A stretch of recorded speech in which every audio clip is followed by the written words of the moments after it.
Fala, gente! Sejam bem-vindos a mais uma aula dessa trilha de mestrado no exterior, especificamente na Europa. A gente vai conversar, então, sobre os principais pontos que você tem que ter em mente na hora de escolher o país em que você vai estudar e fazer o seu mestrado. Primeiro fator, qualidade da educação. É essa primeira chave, né? O primeiro ponto-chave que você tem que colocar o seu foco na hora de decidir qual vai ser a universidade, qual vai ser o país que você vai estudar. Existem vários rankings que podem te ajudar na hora de escolher qual é a melhor universidade, qual é o melhor curso de mestrado para você, tá? Então, a gente vai deixar aqui na descrição links confiáveis para você analisar quais são as melhores universidades para o seu curso. E uma coisa que é importante a gente mencionar aqui também, que as pessoas não entendem muito bem, mas é que não necessariamente uma universidade que sempre figura entre a melhor, né, ou entre as melhores de rankings, pode ser a melhor para o seu curso. Então, às vezes, você vê uma universidade que não é tão reconhecida, que não está figurando lá entre as top 10, mas que para o seu curso é excelente. E aí, é bom vocês terem em mente também que a gente tem que setar uma série de categorias de universidades. Então, aquelas universidades que você consideraria como plano A, que provavelmente vão ser aquelas que têm as taxas de aceitações mais baixas, então são aquelas mais competitivas. As universidades plano B, que seriam possíveis, porém competitivas, e as universidades plano C, que são aquelas que são boas e que são fáceis de entrar, que provavelmente você irá conseguir. Então é importante que vocês analisem as universidades, ranqueiem elas, né, baseado nas classificações e avaliações gerais dos rankings mundiais, e aí classifique-as então entre plano A, B e C, beleza? Esse é o primeiro ponto para você definir onde você vai estudar, onde você vai fazer o seu mestrado. O segundo ponto seria, então, a qualidade e o custo de vida. Gente, não adianta vocês escolherem, né, um curso bom numa universidade boa, mas num país extremamente caro, que comparado às outras opções seria algo inviável. Então, vamos supor que você tenha sido aceito numa universidade de Zurique, na Suíça, um dos países mais caros do mundo. Você tem que analisar que fazer um mestrado lá pode ser interessante do ponto de vista da qualidade da educação, mas que você vai ter um custo de vida extremamente alto e que provavelmente isso vai ser um fator limitante para você. Então vamos considerar que você teve uma aceitação numa universidade no sul da Itália e numa universidade na Suíça. Porém, a da Suíça é um pouquinho melhor. Qual escolher então?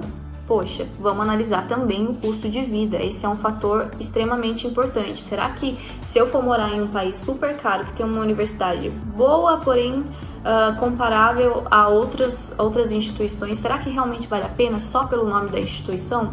Então, é importante balancear nessa equação aí o custo de vida e a universidade, tá? Até porque se você for morar em um país onde você não consiga custear, né, todas as suas necessidades, você vai ficar muito limitado, não vai poder absorver da melhor forma possível o que aquela instituição e aquele país tem para te oferecer, sendo que se você tivesse escolhido um curso num país um pouco mais barato, com um curso um pouco menos renomado, você teria então oportunidades muito mais interessantes. E aí aqui vão umas diquinhas então para você calcular o seu custo de vida, calcular o preço, né, para se morar em um país e se é interessante ou não na hora de você comparar com com o seu primeiro tópico, que seria a qualidade da educação. Vamos lá então. Tem alguns sites que a gente também vai deixar aqui na descrição, que são calculadoras de quanto você gastaria para morar em um país. E aí você consegue ter acesso até quanto você gastaria para um lanche do McDonald's em determinada cidade. É muito importante que vocês simulem o custo de vida nessas plataformas. A gente vai deixar todos os links aqui embaixo dessa aula para vocês terem acesso. E aí você consegue simular quanto você gastaria com aluguel, comida, transporte, enfim. É bem importante você colocar nessa planilha, então, o custo de vida do país em que você está pretendendo morar. Se a gente fosse fazer um resumo, então, daquelas universidades plano A, B e C, é interessante você também ter uma planilha de custos de quais seriam os países mais interessantes para se viver do ponto de vista financeiro. E o terceiro ponto que tem que ser levado em conta na hora de escolher o país em que você vai morar para fazer o seu mestrado é a questão da linguagem. Gente, se vocês estão vindo para a Europa para treinar o inglês de vocês, para melhorar o inglês, é muito importante que vocês deem prioridade para aqueles países que têm o inglês como língua oficial. Eu não estou dizendo que os outros países não ofereçam cursos de mestrado em inglês. A maioria dos países na Europa oferecem sim. E aí eu diria 99% das universidades aqui oferecem os mestrados ou os masters, que são a mesma coisa, em inglês. Porém, você tem que entender que existem países em que o nível de inglês não vai ser tão bom quanto outros. Então, se você está vindo para aperfeiçoar o seu inglês, esse é um ponto estratégico que você tem que prestar atenção. Os países mais desenvolvidos, como Alemanha, Dinamarca, Suécia, Noruega, né, que não tem o inglês como primeira língua, você não vai ter nenhum tipo de problema, porque os falantes, né, as pessoas, os cidadãos daquele país, falam inglês de uma forma muito desenvolvida, muito fluente, e aí isso não te limitaria a desenvolver o seu inglês. Porém, se você vai para países menos desenvolvidos, que seriam Portugal, Itália, leste europeu, o inglês falado nesses países não é tão fluente. Então as pessoas têm muitos vícios de linguagem e isso é uma coisa não tão legal, que pode até atrapalhar no seu desenvolvimento de inglês.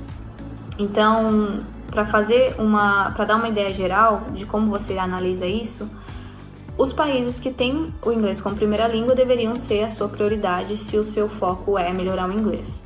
Porém, um segundo ponto, né, uma segunda opção, seriam aqueles países super desenvolvidos que têm os cidadãos que não têm o inglês como primeira língua, mas que falam muito bem. E aí você não se sairia comprometido nessa questão. Então, se a gente fosse considerar as escolhas dos países baseado na questão da linguagem, dê prioridade para aqueles países que têm o inglês como primeira língua. Se não for possível, se você não achar nenhuma bolsa, nenhum curso que te interesse nesses países, você parte então para aqueles que são tão desenvolvidos quanto e que os cidadãos falam o inglês de uma forma totalmente fluente e que você não se sentiria comprometido por essa questão. É isso, gente. Essa aula foi então para te ajudar a mapear alguns fatores muito importantes na hora de você escolher o seu mestrado e qual a melhor cidade, o melhor país, a melhor região na Europa para você estudar. Não esqueça de manter esses 3 pontos em mente na hora que for escolher então e tomar a decisão final de para onde você vai se mudar.